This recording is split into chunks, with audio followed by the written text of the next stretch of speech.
In this video, we'll look at dependent events versus independent events. Dependent events is an event which depends on something occurring before it actually happening. An independent event occurs independent of whether anything has happened before it. An example of a dependent event is whether or not my next batch of eggs will produce a baby chick, but of course that will depend on a previous event, which is A, that I have a chicken who lays eggs, and B, whether or not any of them are actually going to hatch into baby chicks. An example of an independent event might be flipping a coin and hoping to get a heads, and then the next time hoping to get a tails.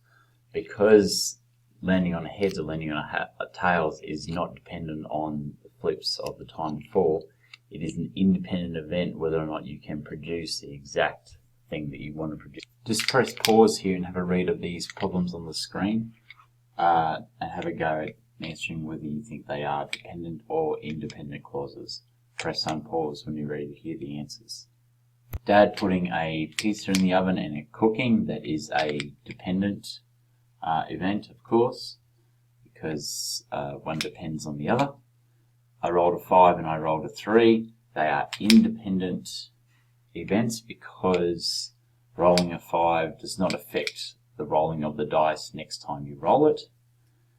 It was raining, I took an umbrella. They are dependent events.